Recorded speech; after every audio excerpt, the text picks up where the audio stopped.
Hey, what's up? Welcome back to this new video. This one is paper 3-2 of February-March 2023 for A-level math. With that being said, let's move on to the questions that I have for you today. So let's move on to question number 1. So it is given that x is equal to this equation. So x is this and this. Now the main question is to find y in terms of x. So basically we have to make y become the subject of formula. That's the main idea behind this question. So one thing good to know right away is ln. What is ln? Ln is simply log to the base of e. Okay, so let's try to play with this step by step and make this happen. So here we have x equal to these two. Now, because these are the same, they could be combined together. So we should know, for example, when you have ln of a minus ln of b, because these two are the same, it could be combined into one big ln. Here we have a minus become divided by b, right? So similarly, here we have something similar, right? So you will say this whole thing will become x is equal to ln and ln can be combined as a big one, and here we have 2y minus 3 divided by y plus 4. So for now we have this. Now to express y in terms of x, we first have to simplify this whole thing. Now for example, if I tell you ln of a equal to b, if I want to find the value inside, the value of a, it's pretty simple. A is equal to the value of exponential b. Why is that? Because ln is simply log to the base of e, right? So to find the value inside, we have to send the base over here. Thus a will be the value of exponential b. So using the same logic to find the value inside, right? So let me rewrite this. Right now simply I'm just trying to have something like this. 2y minus 3 over y plus 4 is equal to the value of x.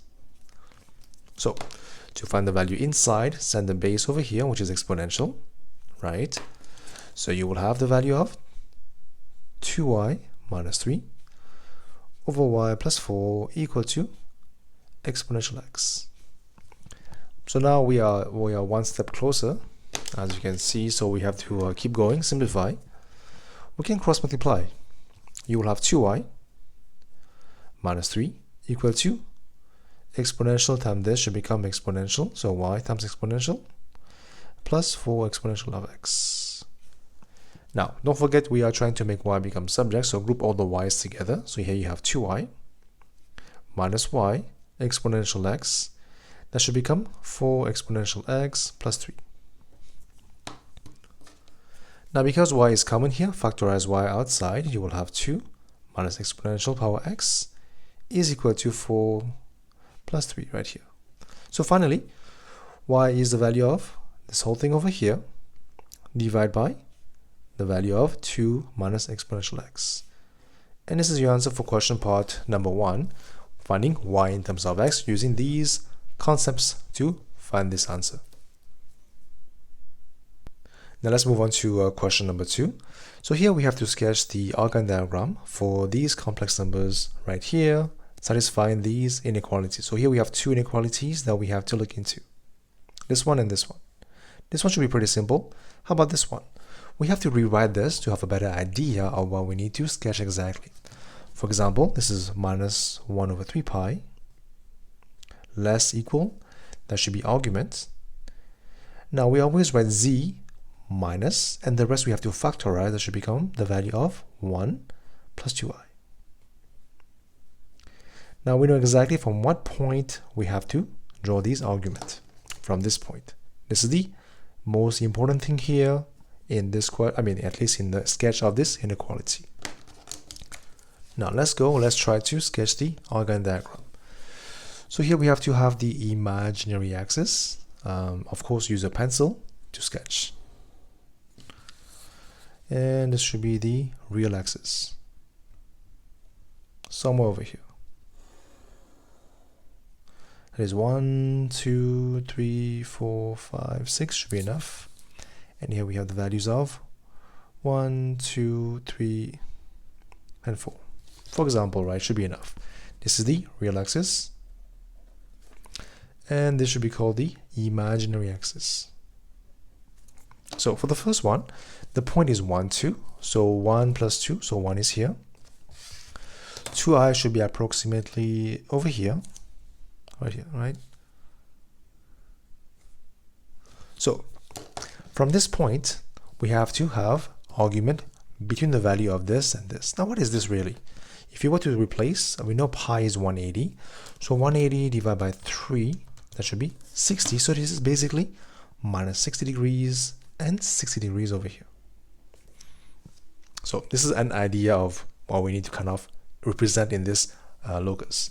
For now, let's use lines, vertical lines, to use that as my guide. Again, you'll be using a pencil, so you can always erase it afterwards. But for now, you can use this just to guide you to draw your lines properly.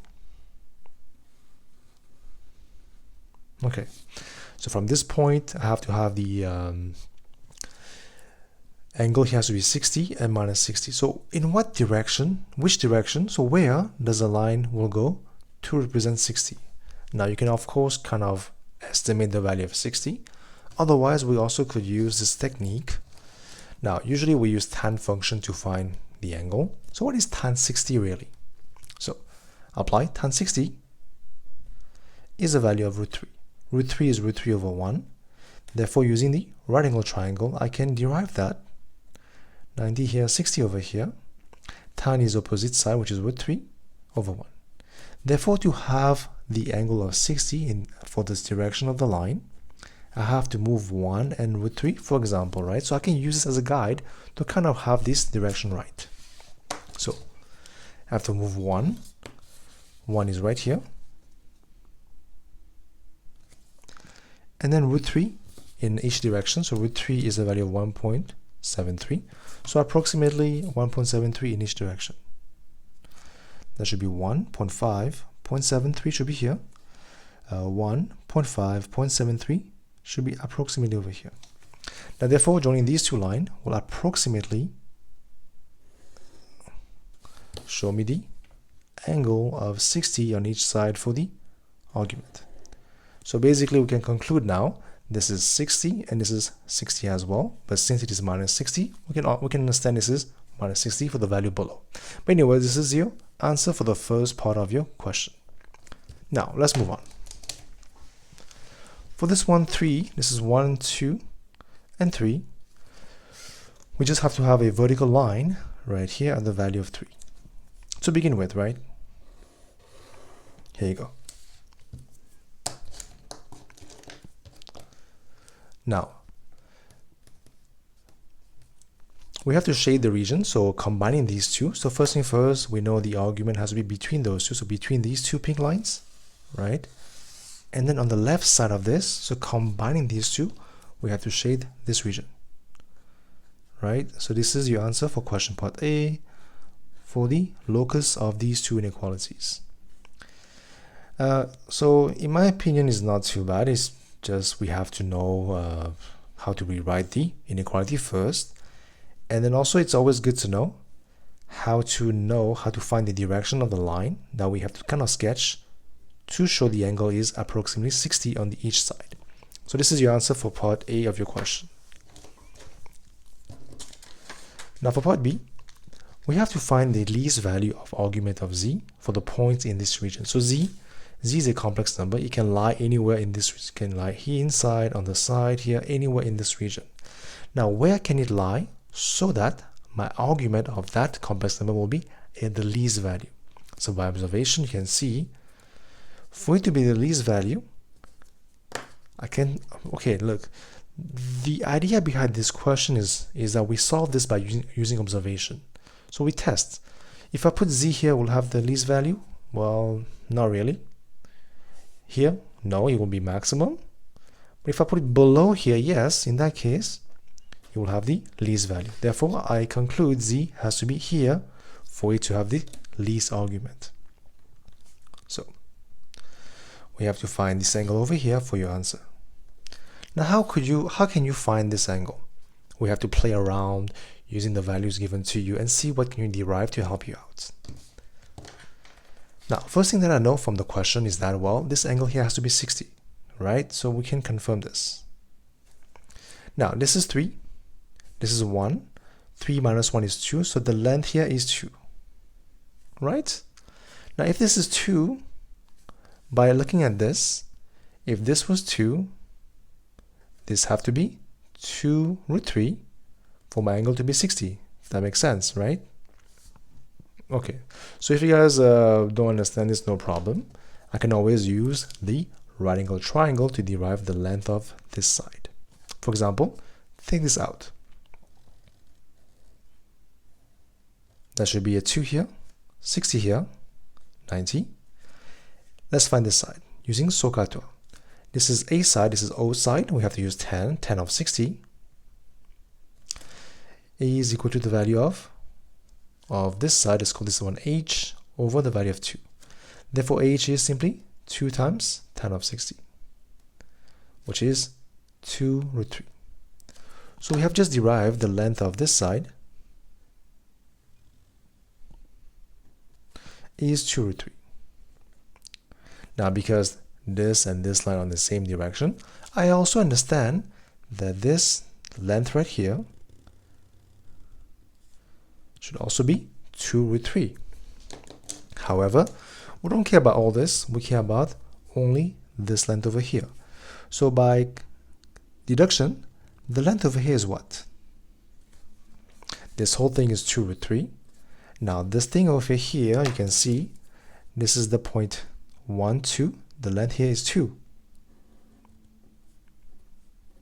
So this minus this, I get this. Therefore, this is the value of what? 2 root 3 minus 2. Just the length, right? That will be the length over here. Now, once I have this, I can take out the triangle and help me to find the value required. For example, if I take this out, you will have a triangle here. So this, this, and this. We're trying to find this angle over here. Let me call this theta for now. This is 90, obviously. Vertical line, right? Now, this side is 2 root 3 minus 2. And what is the value of this side? This is the line of 3, right? This has to be 1, 2, 3, so 3 over here. So therefore, we know these two sides. We can use these two to find the angle over here. This is the A side, this is the opposite side, so we use 10. So of course, you have to know how to use SOHCAHTOA for this. Now, this is only one of the ways to find this value. You can now, of course, find the equation of a line to find the point of intersection and so on. Up to you. Choose the method that you find easier to use. Now, to find this angle, I will use 10 by using SOHCAHTOA. That should be opposite side is 2 root 3 minus 2 over A side should be 3. Therefore, the angle here should be the value of tan inverse of 2 root 3 minus 2 divided by 3. That will be the value of 0.454. Now, this is just the angle of theta, but your answer should be the least argument. So the least argument of z is minus 0.454. Because the angle below this axis, we always describe them as negative direction. So that should be minus this one as your answer for question number 2. Now let's move on to question number 3. So here we have a polynomial, this, which is denoted by p of x. Now when p of x is divided by this, the remainder is this. Okay, so we have to use that information to find the values of a and b. So one by one. So how do you divide? We use long division, right? So let me write this p of x is the value of 2 x power 4 plus a x power 3. Now don't forget this, plus 0 x power 2 plus bx minus 1. Now apply long division and see what happens. So apply long division right here. Here you go. Divide by this one. So let's pretend we're actually doing this for the first time. I mean, it is the first time, but let's pretend we don't know the answer. So step by step, how would you make 1 become 2 times 2? How would you make x power 2 become x power 4 times x power 2? Cool. Now take the whole thing times this. You will have 2 x power 4 minus 2x power 3 plus 2x power 2. Now simplify. This will go away. This will become the value of a plus 2x power 3, right? And then what else do we have? That should be the value of minus 2x squared plus bx minus 1. Now let's move on. How would you make this value here, 1, become this? So times a plus 2, right? So this whole thing times this. You will have a plus 2x power 3 minus, that should become a,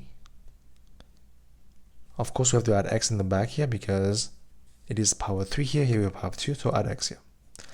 Ax plus 2x power 2, and then finally we have plus 1 times this should be the value of a plus 2x, and then 0. It's quite long, unfortunately, so we have to be careful with these operations. The first one will go away, so it will cancel out, no problem. And this here we'll have minus 2x squared minus a plus 2x squared. That should become minus 2x squared plus ax squared plus 2x squared. These two will go away, so you have only ax squared remaining. That will become ax squared over here. Now for this one, be careful as well. We have bx minus a plus 2x. That will be bx minus ax minus 2x. So factorize, that should become b minus a minus 2x. So this whole thing right here becomes b minus a minus 2x, and minus 1 in the back remains.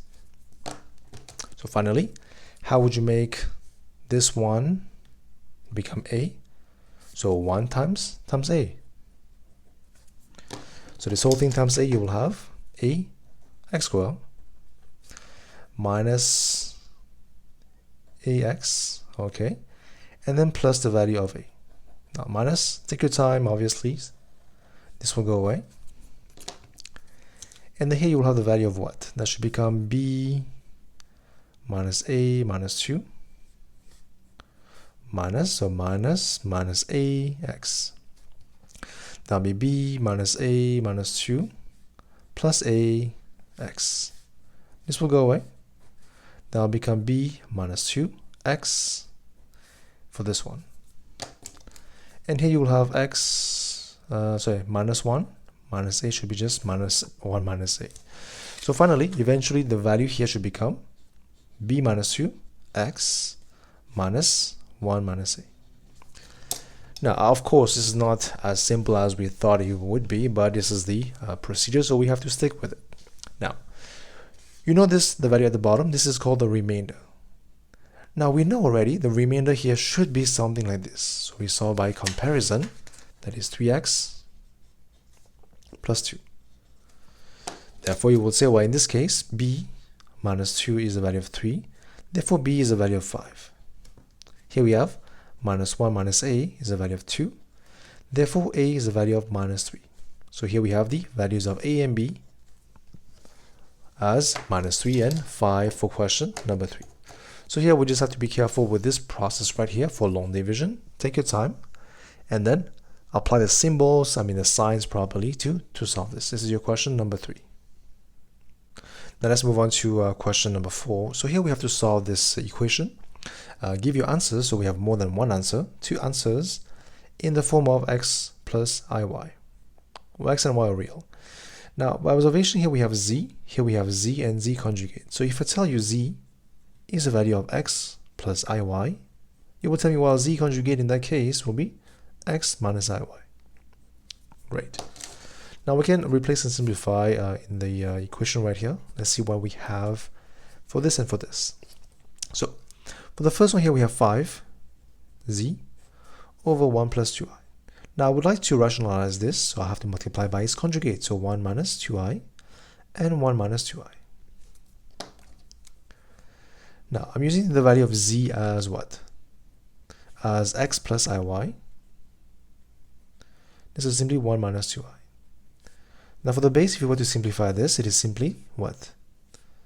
A plus b times a minus b. That should be the difference of squares. That should become 1 square minus 4i square. That will be 5 here. Expand, so x times 1. So all 1 times this whole thing will become the value of... So let's do this step by step actually, not confuse you guys. X times this should become x minus 2xi.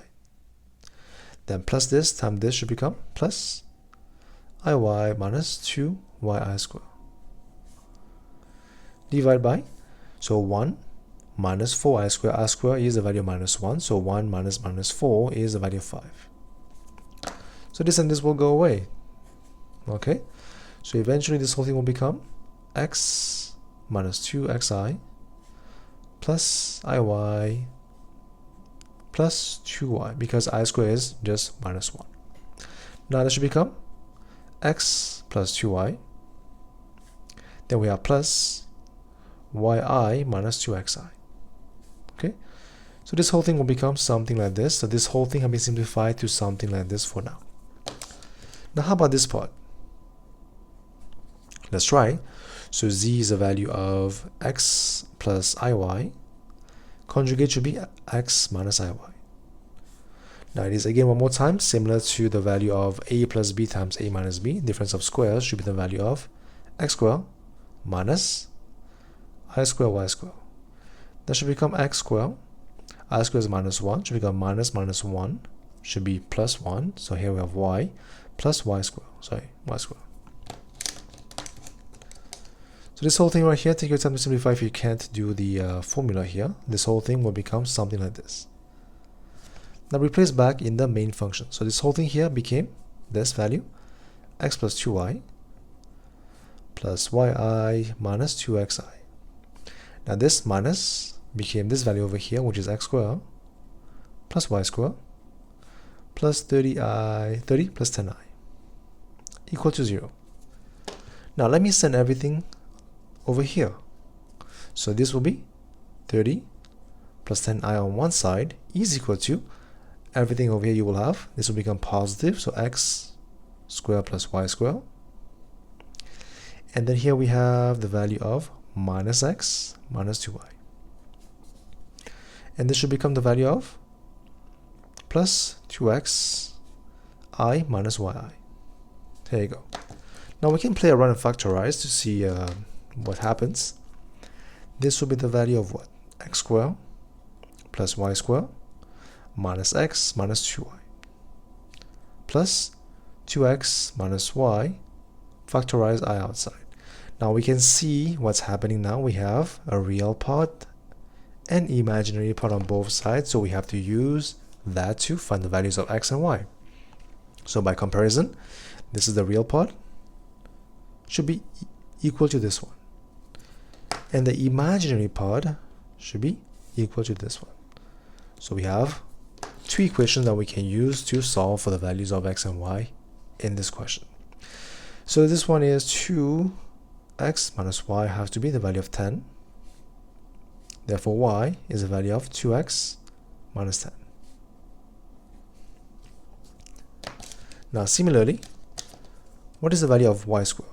That should become the value of 4x squared minus 40x plus 100, right? If you were to square this one, you will have something like this for y squared.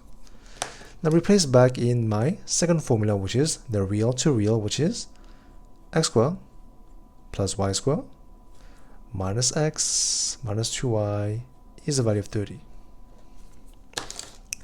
Now simplify. X squared is the value of x squared for now. We don't have anything else. Y squared is the value of 4x squared minus 40x plus 100.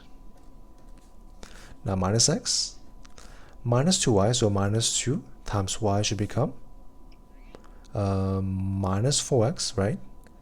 And plus 20. That will be 30 over here. Now simplify, let's see what we have. Here we have 1 plus 4 is 5x squared. Then we have minus 40, minus 1, minus 4. So minus 40, minus 1, minus 4. Okay, should be minus 45. And then we have 100 plus 20 minus 30. That should be 90. So here we have plus 90 over here. Okay, so now we have this equation to solve, which is a quadratic equation. Can we simplify this first? The answer is yes. We can try to divide everyone by 5 because everyone is a multiple of 5 to see what happens. You will have x squared minus 9x plus the value of what? 90 divided by 5 is 18. Right. Now we can factorize to solve this equation. X squared is x times x. 18 is a value of 6 times 3.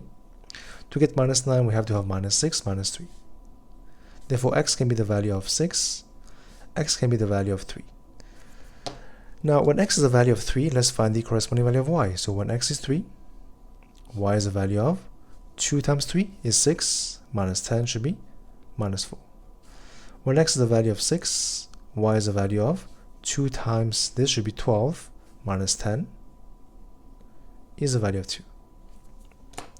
Therefore, in the end, we have the answer as what? Z should be the value of x plus iy. So first value, z1, is the value of x is 3 minus 4i. z2, 6 plus 2i. So these are the answers for your question number 4. So we solve this by comparison. It's a long process and it's very easy to make mistakes along the way, so just be careful with this expansion.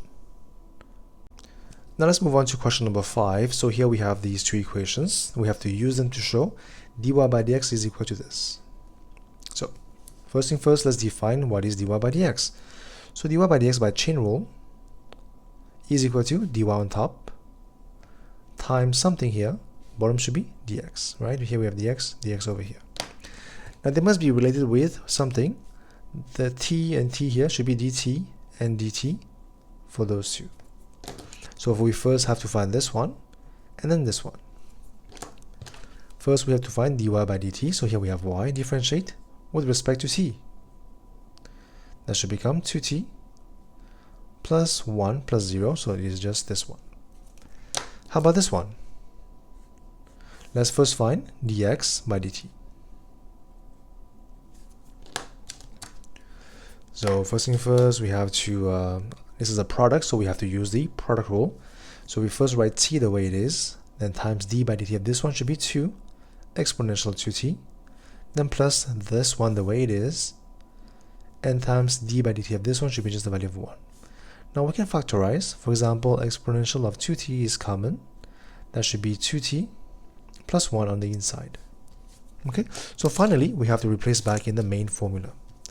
This is the value of dy by dt is the value of 2t plus 1 times, here we have dt by dx, but here we have dx by dt, so we have to flip this upside down.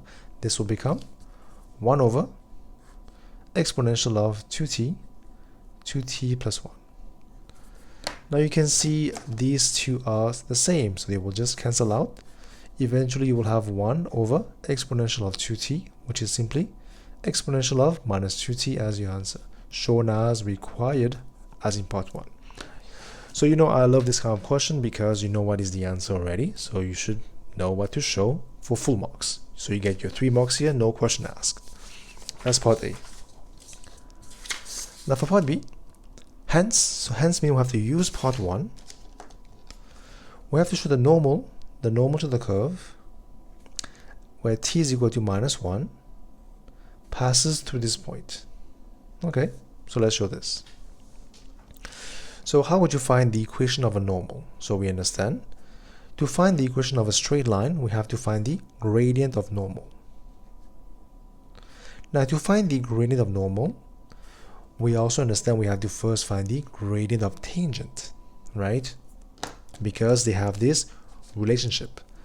The gradient of normal multiplied by gradient of tangent has to be minus 1. So this is something that we have to know to solve this question.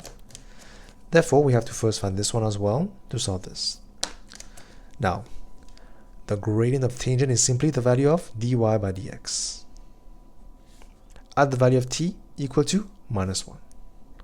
So here we have the value of dy by dx, replace -1, that should be exponential, -2 times -1, that should be exponential of 2. So finally, we have the angle, the gradient of your tangent is a value of exponential this one. Now replace the gradient of normal is what?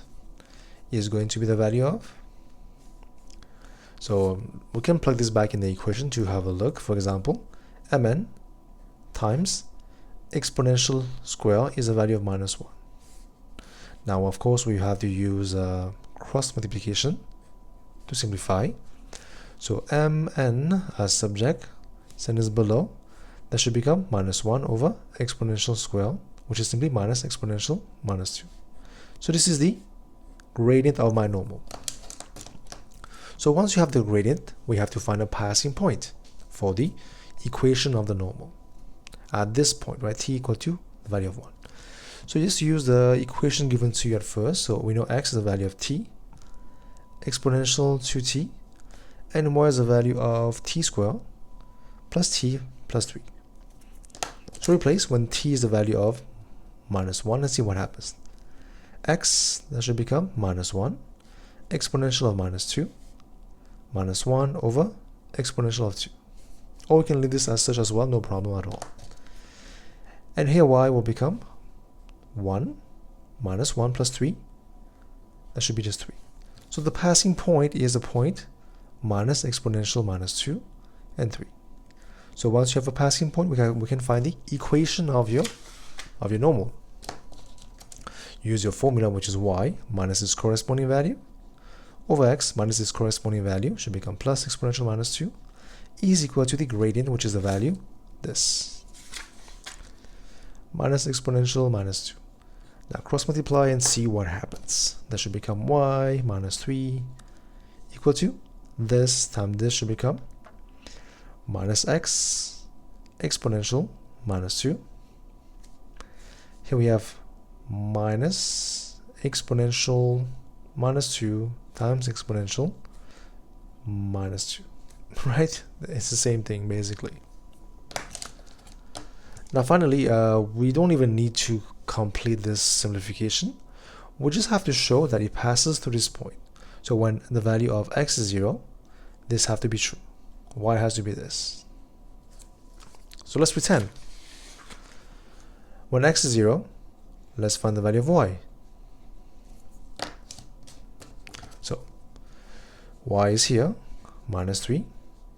0 should be cancelled out, should be 0 here, minus this and this. So finally, y is the value of 3 minus exponential power. So we have to do what? We should know this, right? For example, if I tell you x power a, well, let me use something else. 2 power 2 times 2 power 2. That should be 2 plus 2. Therefore, that should be the value of exponential -2 plus -2 is -4. Therefore, in the end, y is the value of 3 minus 1 over exponential 4. This is shown as required. It indeed passes through this point. We confirm that. And this is good to go. Your question number 5. Now let's move on to question number 6. We have to express this whole thing right here in this form. Okay, so let's try that. Obviously here, because we have cos, let me rewrite this in the right form. That should be 12 cos this plus 5 sin this. Now this should become in the form of r cos of theta minus alpha. Now r is just a formula we have to know. It is simply root of 12 squared, which is 144, plus 25, that should be root of 169, which is 13. Let's double check just to make sure. So 144 plus 25 root, that should be 13. Now for the angle of alpha, we have to take the tan inverse of this one over here, 5, over 12.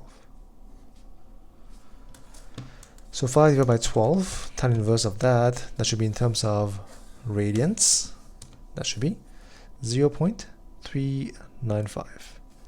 Now the question doesn't ask for any decimal place, so let me choose 3SF for non-exact values. So finally, that should be R is 13 cos of theta minus 0.395. This is part A of your question. I think the catching point is to rearrange this in the correct form before converting or finding the values one by one. Now for part B, we have to hence use that information, solve this question. Now, so by comparison, in part 1 we had 5 sine of theta plus 12 cos of theta, and this became the value of 13 cos of theta minus 0.395.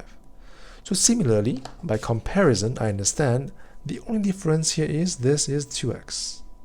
Therefore, this whole thing will become 13 cos of theta, which is 2x now, minus 0.395 is equal to 6. Now let's solve. Cos, let me call this y for now, is equal to 6 over 13. Now this is a positive value. ASTC, when cos is positive, has to be here, and it has to be here.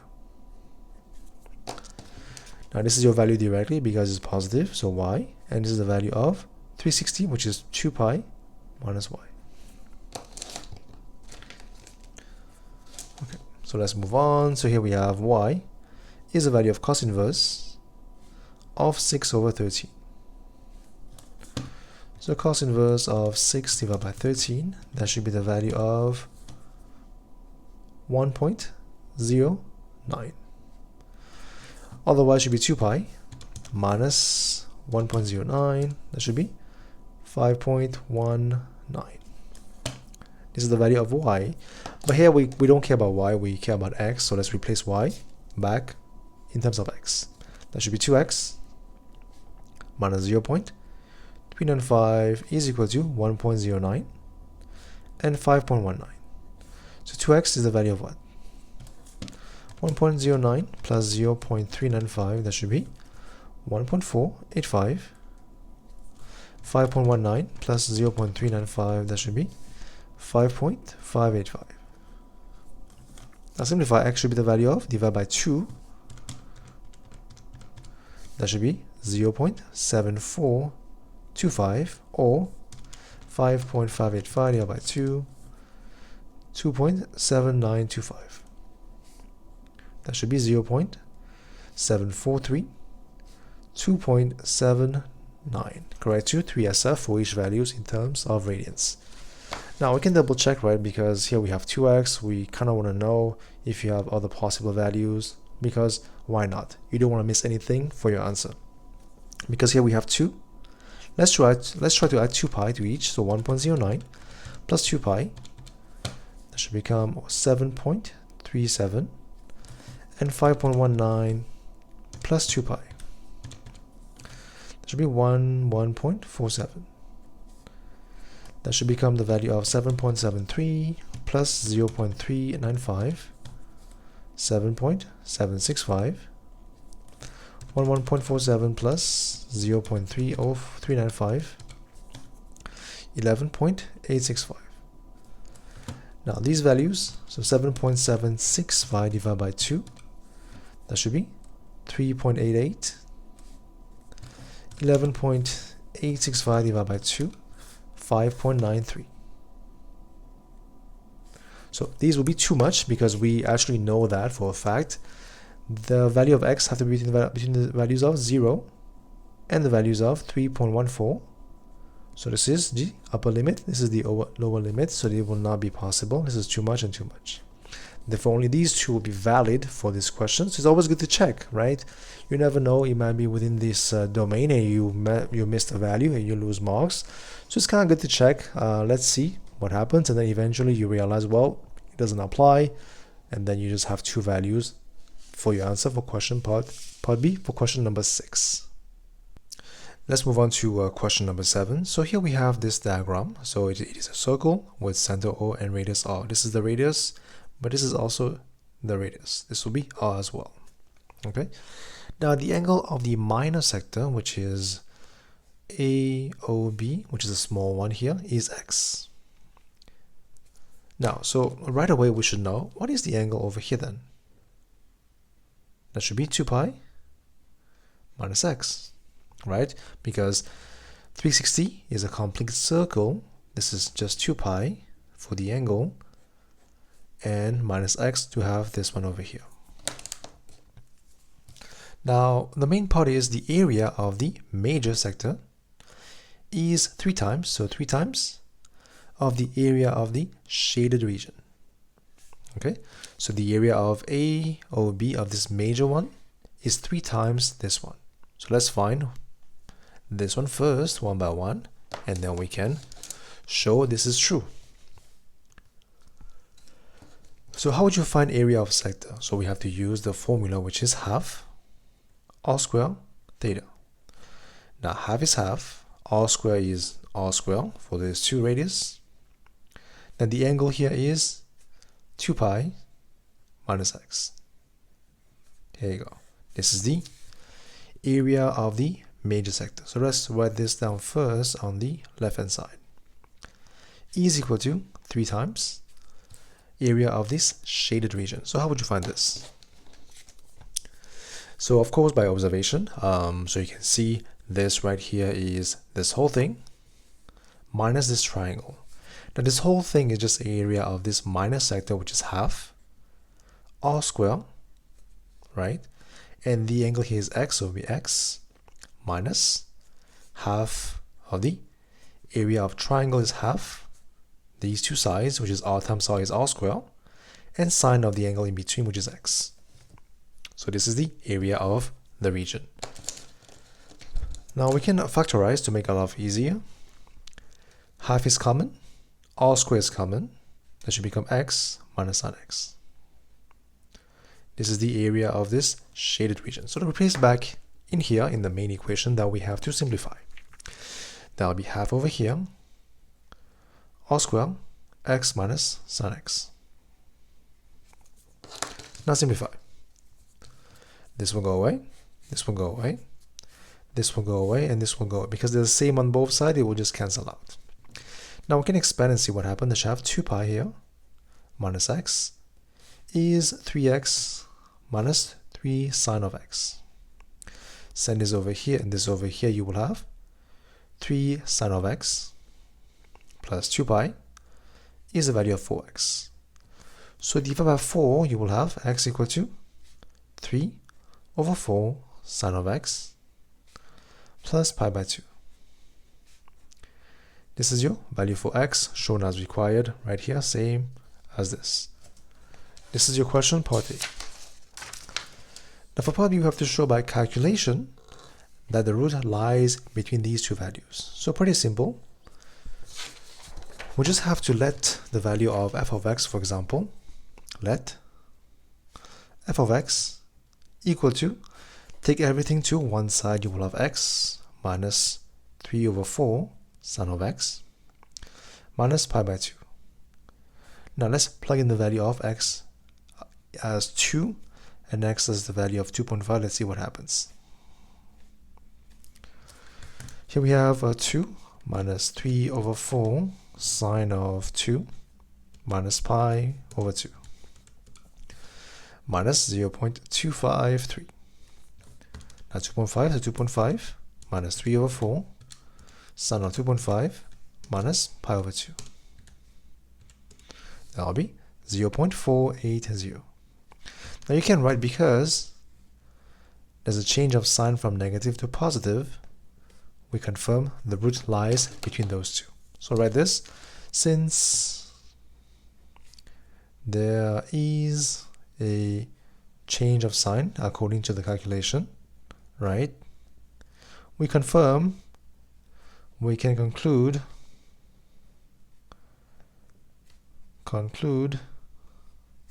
the root lies between these two values, 2 and 2.5. And that is your answer for question part B. Done. Now let's move on to part C of your question. So here we have to use the iterative formula from part 1, which is what? Let me write this down. So from part 1 we had x n plus 1 is equal to 3 over 4 sine of x plus pi by 2. Using this formula right here, we have to find the root to 2 decimal place, but provide the result to 4 decimal place of each iteration. Now, since we know the values between these two, we can choose x1, which is the first iteration, as the midpoint, which is 2.25. Again, the value has to be between those two. The midpoint is 2.25, so let me call x1 2.25 to begin with. Now I'll have to use radians here.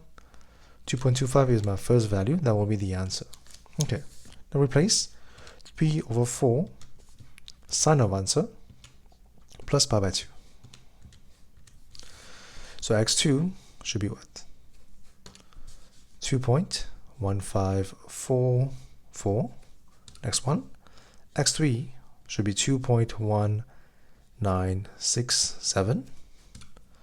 x4 should be 2.1786.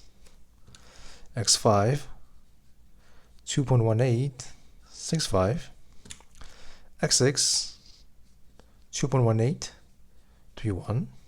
Almost done. x7 2.1845. x8 2.1839. x9 2.1842. x10 2.1841, and press equal to.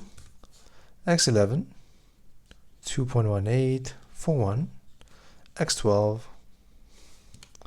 2.1841. You can see converges at this value over here. Therefore, you can say correct to 2 decimal place. X have to be 2.18, correct to 2 decimal place. And this is your answer for question number 7.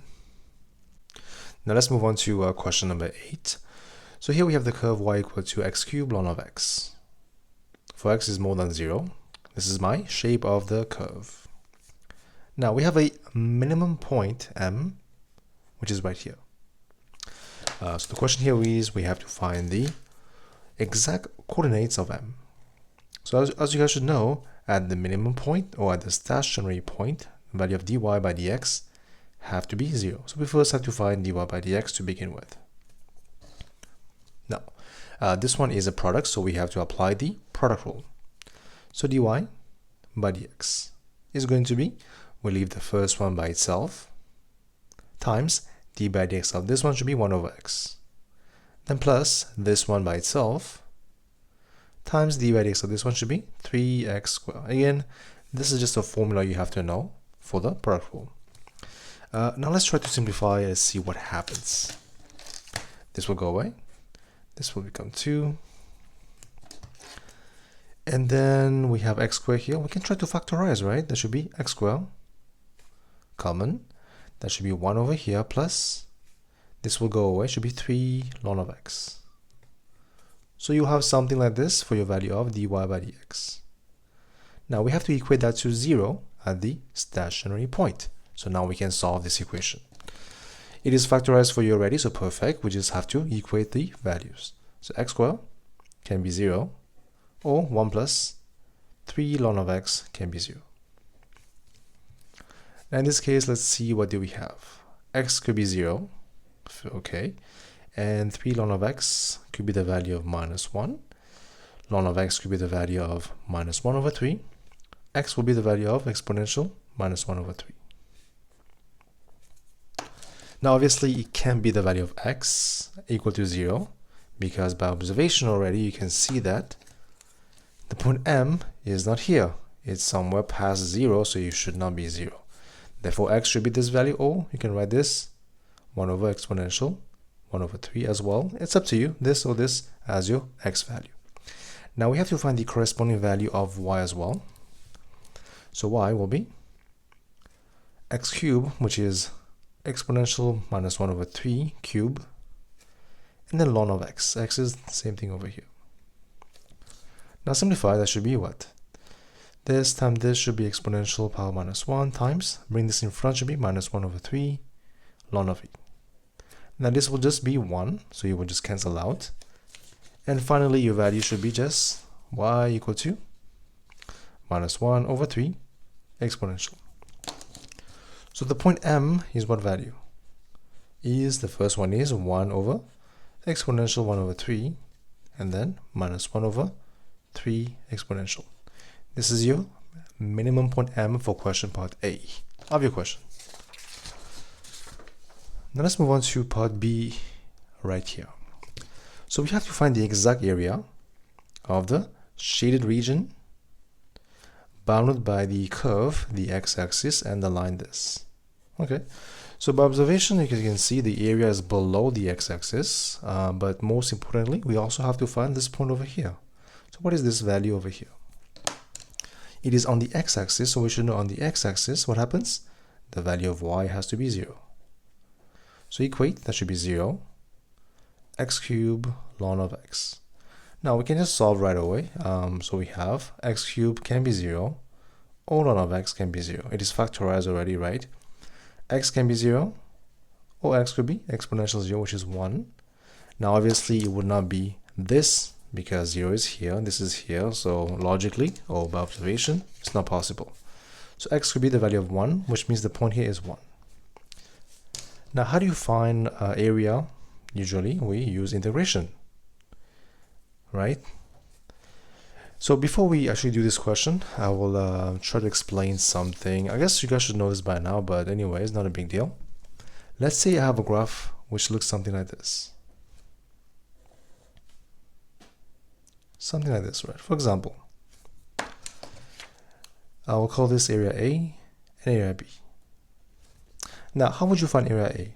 Simple, we usually just perform integration for these two limits. Let's call this A and B. Let's choose something else. Let's choose 1 and 2. Well, 2 and 1, right? And then the equation of your curve, let's say y respect to dx. Now, you will do something like this. Let's say we have the value of 2 for your area, right? So basically A is a value of 2 to begin with. Now, by symmetry, I understand that the area of B is the same as the value of A. Again, it is an example, nothing serious. So the idea is very simple, is that if I were to find how would I find the area of B? Again, it is by integration of y between these two values. Let's call this 2 and 3, 3 and 2, right? dx. Now, when you perform this by calculation, you will get the value of minus 2. Again, I'm assuming that A and B are equal. That's why I'm saying that for now. But obviously, you do understand that the reason why it's negative is because it's below the x-axis. That's why it's negative. However, for you, if I ask you for the area of B, you will have to convert that to the positive value.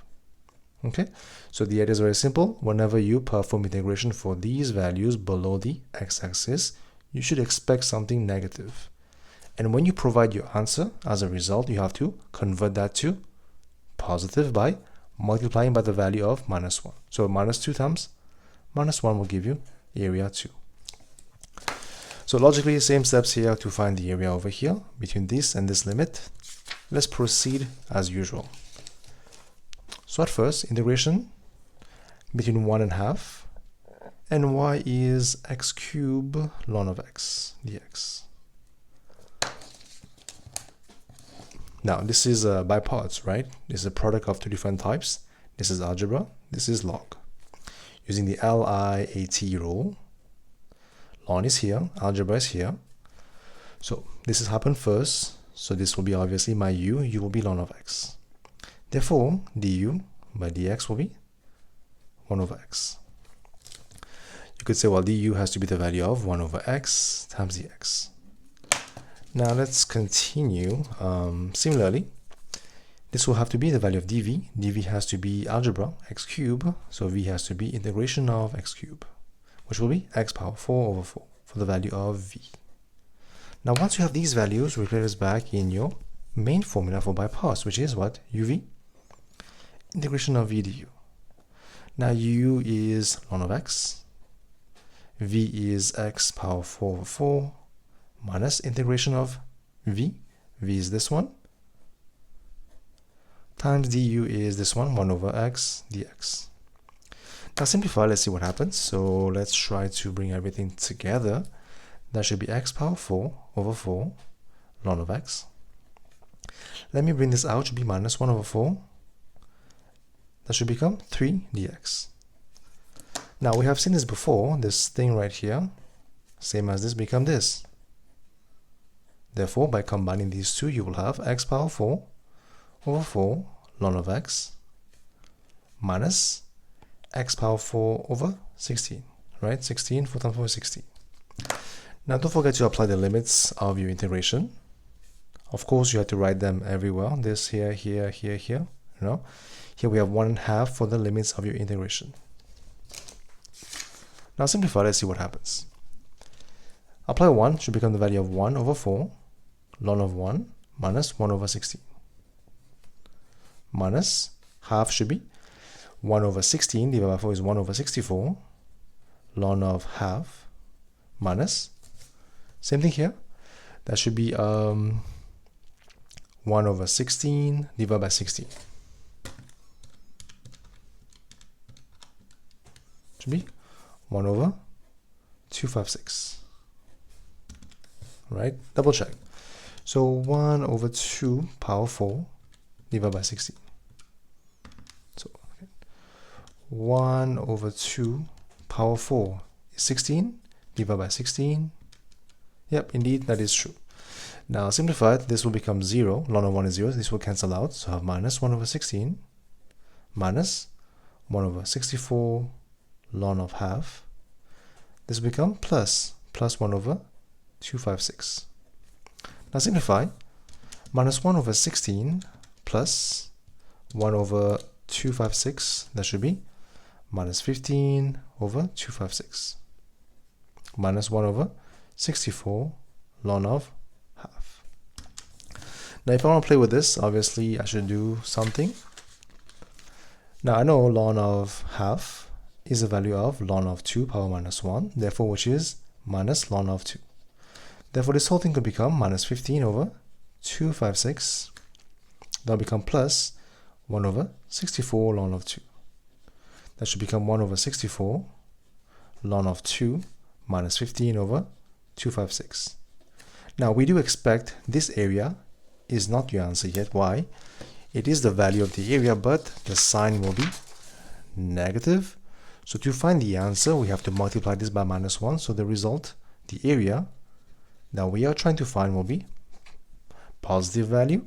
That should become 15 over 256 minus 1 over 64 ln of 2.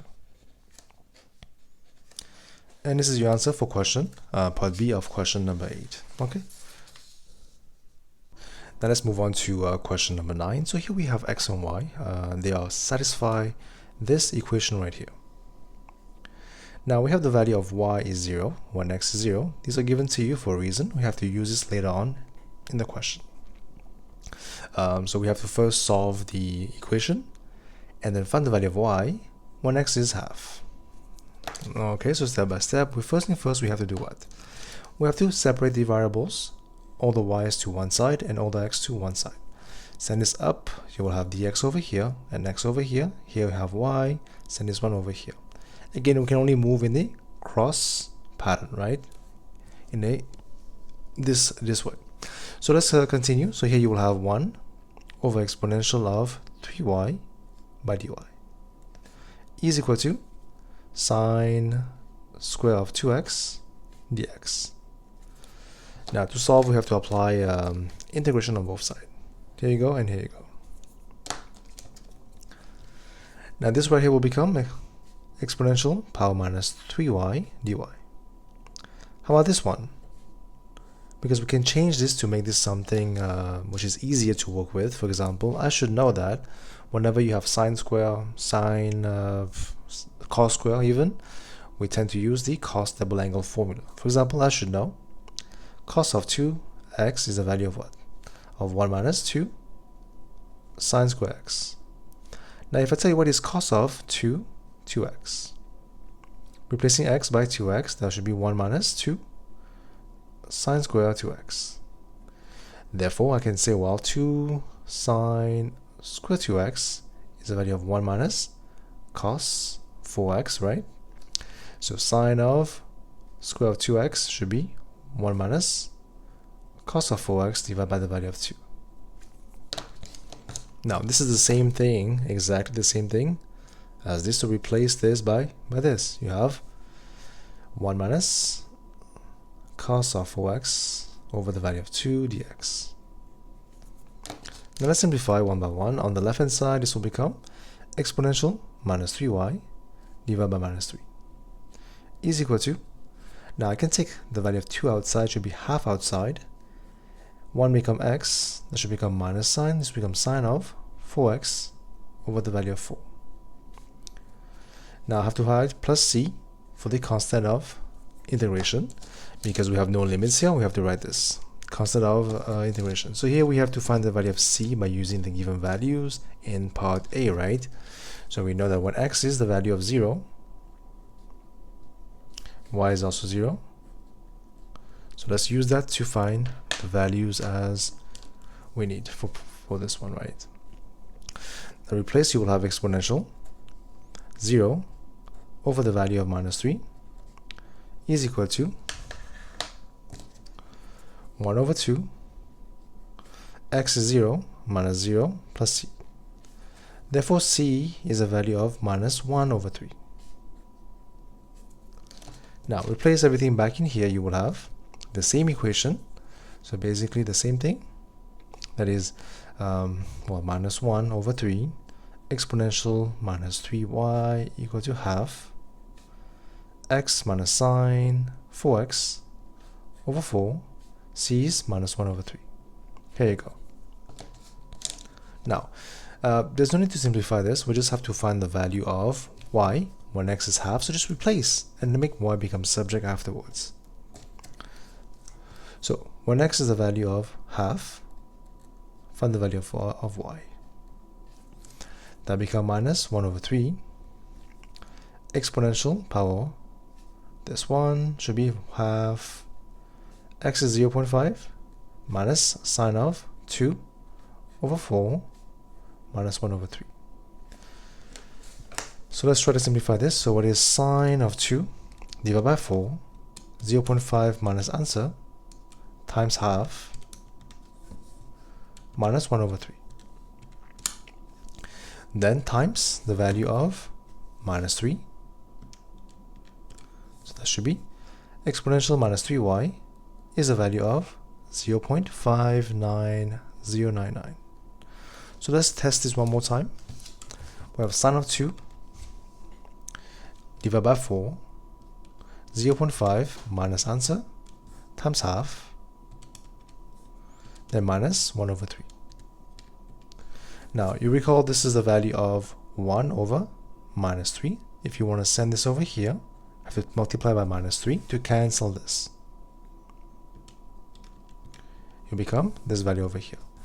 Now this will be minus 3y is a value of ln of 0.59, this one. So y should be minus 1 over 3 ln of this value. Of course, we can try to evaluate this, correct to 3 significant figures. That should be ln of this value. Then we have to divide by minus 3. That will become 0.175, correct to 3 SF. Let's double check one more time. You have ln of 0.59099, then divide by minus 3. Yep, exactly. This is your answer of y, correct to 3 SF, solving this equation for question number 9. Now let's move on to question number 10. With respect to O, we have these points given to you, OA, OB, OC, and OD. Perfect. Part 1. we have to find the obtuse angle between the direction of OA and OB. So how do you find angle between the directions? We use dot product. That will be OA is this one, 3 minus 1, 2. Dot product of OB should be 1, 2 minus 3 equal to modulus of these two. So the first one should be 3 squared is 9 plus 1 plus 4. That should become 14. And this should be 1 plus 4 plus 9 as well, should be 14 as well for the modulus of OB. Then cost of the angle in between them. Now simplify by dot product. So this time this, plus this time this, plus this time this. So 3 times 1 plus minus 1 times 2 plus 2 times minus 3. That'll be minus 5. Divide by this should be the value of 14 equal to cos of the angle in between them. So finally, to find the angle, we just have to apply cos inverse. So divide by 14, cos inverse of that in terms of degrees, let's try. That should be 110.9 degrees.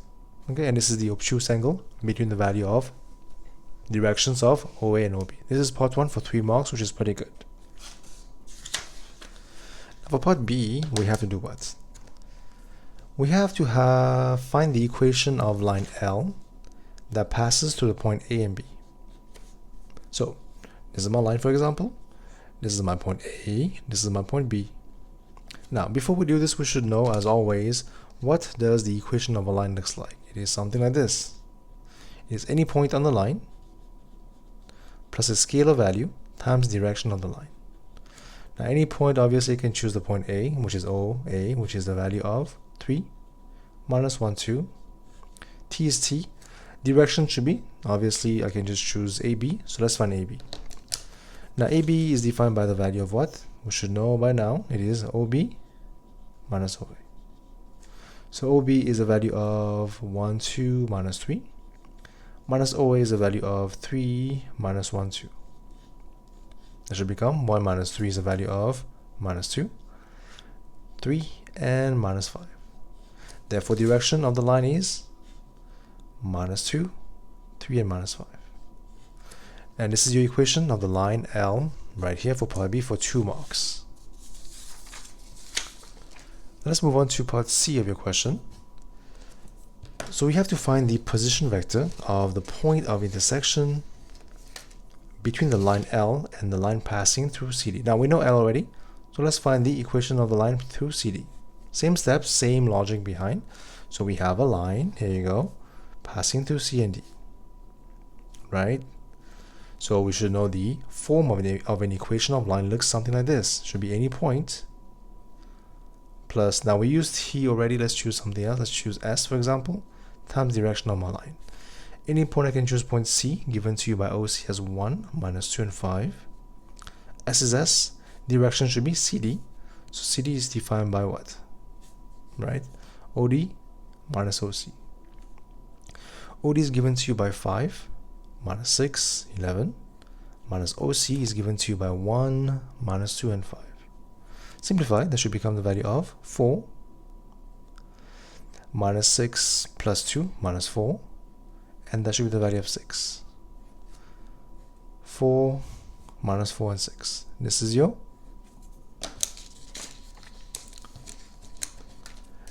equation of line, of this line, of the line CD. Now, if you want to simplify, you can always factorize 2 outside. It's up to you. There's no need to. It's the same thing basically for that value, because it will not affect your answer in the end. So there's no need to. It's okay.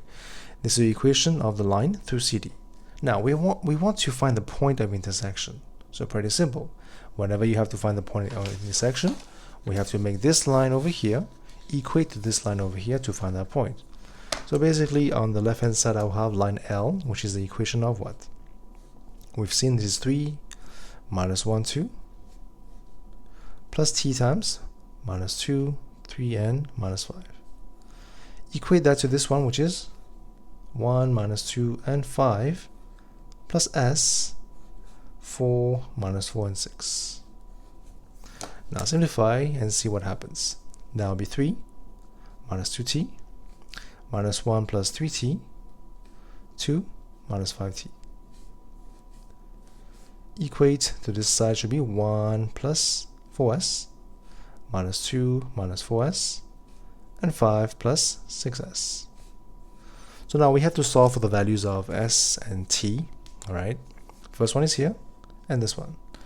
So 3 minus 3t is 1 plus 4s.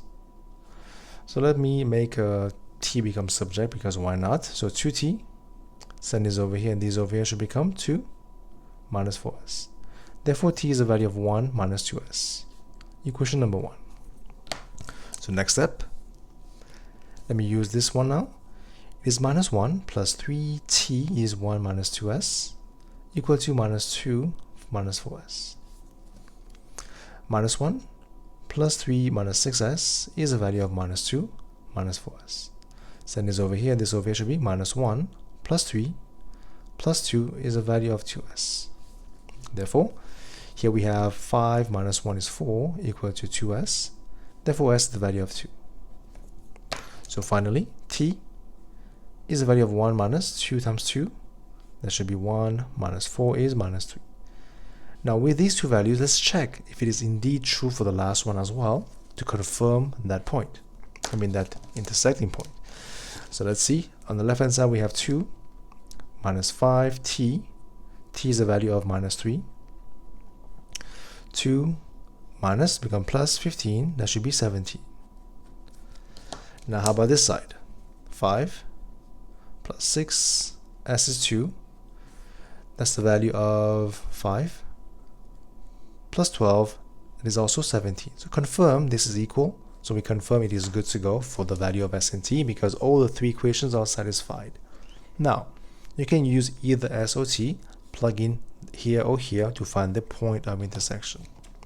So finally, we have to, let me use s, it's easier, 2. So the point will be, here we have the value of what? Of 1 plus 4s, should be 1 plus 8, that should be 9. Minus 2 minus 8 should be minus 10. And then we have the value of 5 plus this should be 17. So this is the point of intersection right here for your answer. Part C of question number 10 for the position vector of your point of intersection. So let's move on to question number 11. So here we have to express f of x in partial fraction. Now first thing first, we have to check if this is proper or improper. Now because the max power of x on top is 2 and the max powers of x at the bottom is 3, it is proper, so we can do it directly. So equal to, this is quadratic, this is linear, that should be ax plus b over the quadratic one, and then plus c over the linear one. There you go, that's the first step. Now take the base times these fractions one by one. So this is the same, it will not change. So 5x squared plus x plus 11 will not change. Is equal to, now this whole thing times this should become ax plus b times 1 plus x. Now this times this should become plus c 4 plus x squared. Now simplify, let's see what happens. Obviously you have to find the values of a, b, and c using some values of x that can help you out. For example, I can look at this. Well, I can change that to 0. How? By making x to be the value of minus 1. That will become 5 times 1 minus 1 plus 11. That should be 15. Is equal to, this will be 0. C, that should be 5. So c will be the value of 5, 15 divided by 5. That should be 3. C is the value of 3. Now continue. Let me choose something easy to work with. For example, let me choose x to be 0. This will become 11 is equal to, that will be 0 here will be b, that should be 1, that should be 3 times 4. 11 minus 12 is b, so b is the value of minus 1.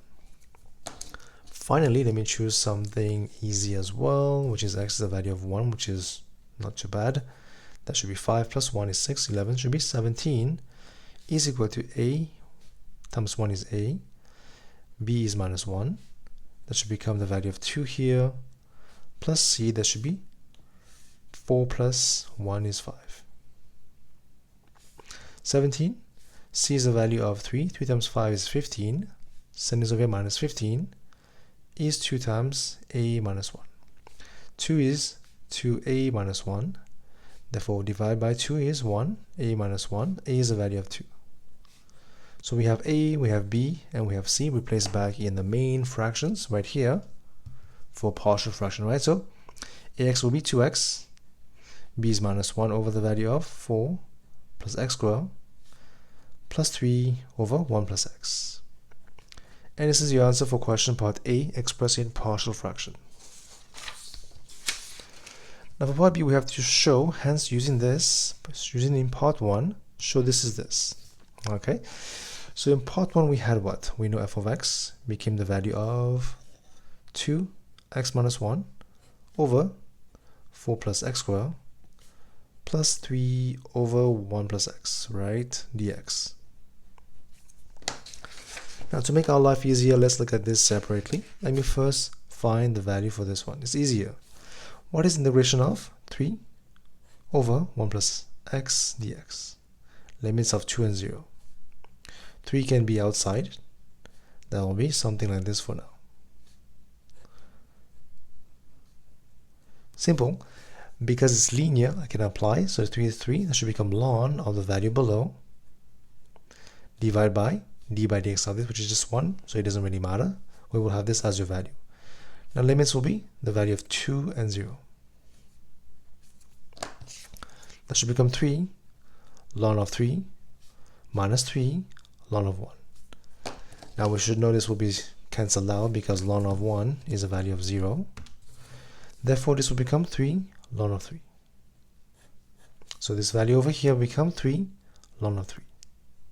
Now how about this one? Let's have a look. Now, can we use substitution right away? Yes and no. Well, not really, because it doesn't match. It will not be possible. So here we have to use this logic. For example, if I tell you a minus b over c, well, you will tell me, well, we can break this down if you want to. That should be a over c minus b over c. So similarly, this will become integration of 2x over 4 plus x squared minus 1 over 4 plus x squared. Right, so now we have to again, one more time, look at this piece by piece. This one first. Integration of 2x over 4 plus x squared dx. Now, first thing first, we do realize, well, we can use, well, normally I can do this directly, but I want to show you guys how can we go through this step by step. For example, I will use substitution here. Why? Because if you were to look at this, if I differentiate this, I will have 2x, right? 2x will cancel out with 2x, so they will cancel out. That's why I will use substitution. Again, the reason why I'm using substitution, because I realized that by observation, if I were to differentiate this, you will have 2x and it will cancel out the value on top, and hence it will make my life easy to use the integral. So let's go. Let u be the value of 4 plus x squared. Now du by dx is the value of 2x. Therefore dx is the value of du over 2x. Now, we should know, whenever we are using substitution, we have to change the limits of your integral. So when x is the value of 2, the value of u has to be 4 plus 4 is 8. When x is the value of 0, u should be the value of 4. Therefore, your new limits for integration should be 8 and 4. Here we have 2x, that should not change for now, over the value of u, right? Times dx is the value of du over 2x. Aha, now you can see what happens. This will cancel out, cancel out. That will become integration 8 for 1 over u du, which is simply ln of u with limits of 8 and 4. This will become ln of 8 minus ln of 4. Combine them because they are the same. That should become ln of 8 over 4. That should be ln of 2. So basically, this whole thing right here will become ln of 2. Now, how about this one? So let's look at this separately as well. So we should know, again, how do I know this? It is from practice. It is from really observing a lot of function that I know well. I know what to do with this right away. If you have this, everything is positive, 1 over x squared plus something, a constant here. We should know right away what to use is, we have to use the integral formula that we have for tan inverse functions, right? For example, I should know integration of 1 over x squared plus a squared dx. As you can see, it's very similar to this one, right? But this we know it should be 1 over a tan inverse of x over a plus c. Therefore, by comparison, this is 1 x squared as x squared. 4 has to become a squared. Now, what is the value of a? So again, 4 has to become a squared. Therefore, a is a value of 2. So now I can change that. This will become integration of 1 over x squared plus 2 squared. Therefore, a is a value of 2. You have 1 over 2 tan inverse of x over 2. Now with limits of 2, 0, because here we have 2, 0 for your question, right? Now simplify one by one and see what happens. So you will have half here is half tan inverse of 1. So here we have tan inverse of 1 minus the value of what? So we have tan inverse of 1 minus tan inverse of 0.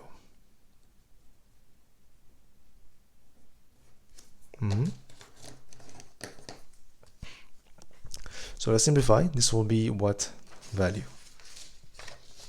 So what's the paper over here? Give me a sec.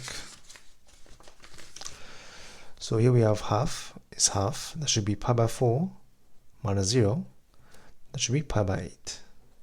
Right? Here you go.